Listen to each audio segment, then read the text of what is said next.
All right, we got a topic this month that it's just flat out cool.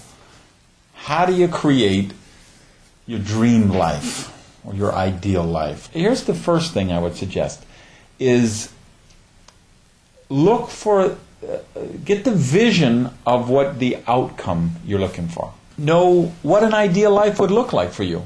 And the best way I know to do that is something I advise people to do all the time, which is to plan your perfect day. And I believe that I've created this wonderful life that I've created, this wonderful lifestyle, because I saw this perfect day for years.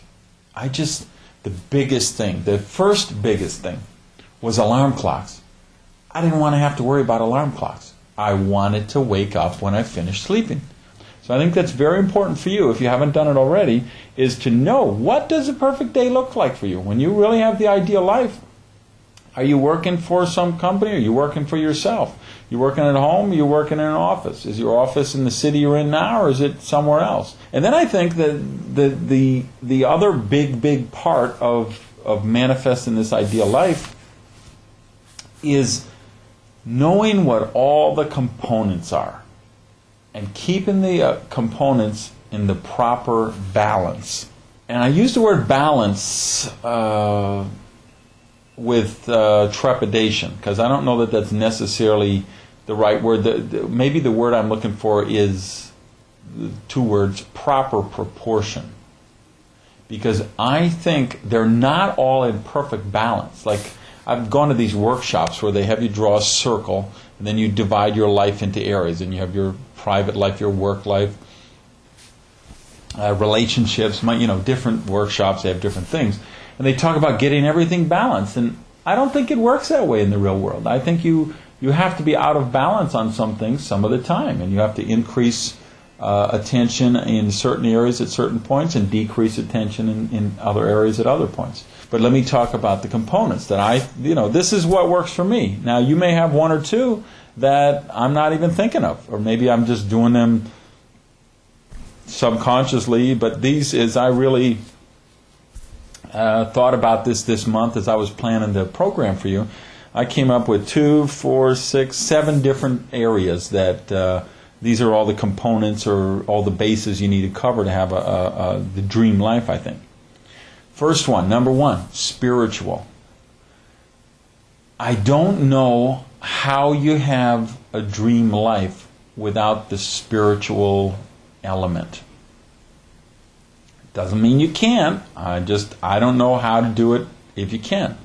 Now, we can use different labels for that, and I'm not about labels. So if you tell me I don't believe in God, well, it's not my job to convince you or change you or challenge you. I just want to get you to think. In everything we do, that's really my role, just get you to think. But maybe you don't call it God. Maybe you call it universe. Maybe you call it universal order, divine order, the energy of life, the force. Luke used the force, whatever it may be. But whatever it is, I think you have to have that element in your life. So even again, I'm not really concerned about the God label or the universe label or whatever, but I think you have to see that you're part of something much bigger than yourself. And there is that environment around you, created by God or created by the universe, that there's this universal energy that you have to be in alignment with to really be living your ideal life. Second area comes up to me would be family. And maybe let's expand that and just say people, but family and close friends, close acquaintances. I think we all feel very invincible when we're young. We also think everyone else is invincible. But the fact is, when you're in 40s, you start to have people die that usually you don't see so much when you're in your 20s. When you're 50s, there's more. When you're in their 60s, there's more. So we start to understand that this lifetime is finite in that context, in the context of the people who are in our life, and I think we appreciate them more. So we seek them out more, and we realize they're very important to an ideal life. I've got enough money, I could fly anywhere, I can go on vacation anywhere, I could take time off and do anything. But you know what? It wouldn't be fun if I just did all that by myself. So people are a real important part of the equation. A third thing comes to mind for me would be work with meaning. If you spend your whole life just putting in time on the clock so you can punch out and then go do the stuff you love, I don't think it's the ideal life.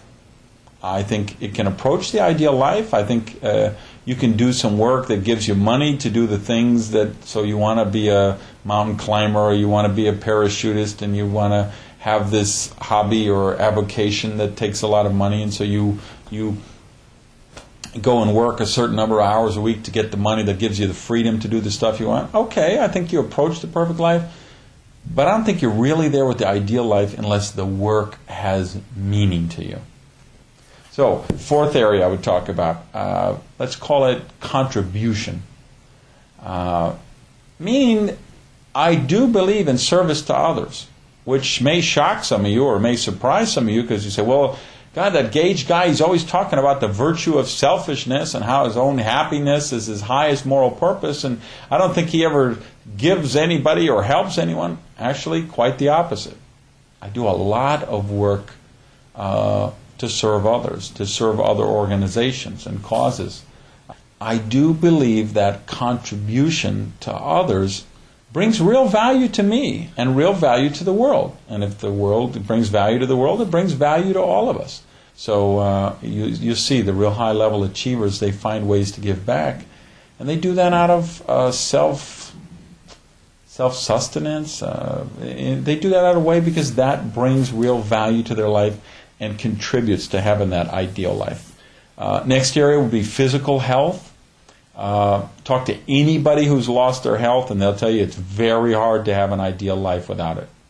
And there's some things we can change, and there's some things we can't change. And if you're in a wheelchair right now and you're paralyzed from the waist down or the neck down, that may not change in the next however many years. You could have a real debilitating disease, and that might change, that might not change. But what we do have to do for the ideal life is we have to deal with the health we were born with. In other words, deal with the genetics we were born with, deal with the physical body we were born with, and we have to do everything we can to get the most out of that. So that would lead me to the next thing, which would be, I guess, the sixth thing, which would be a mental challenge. I think it's very important that we challenge our mind all the time.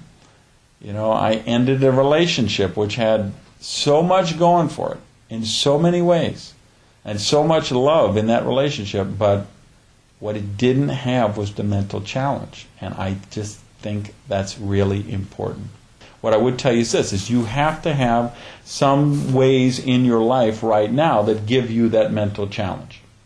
And finally, the seventh thing would also be a derivative or an offshoot of that, which is just you have the self-development part of the equation in the process as well.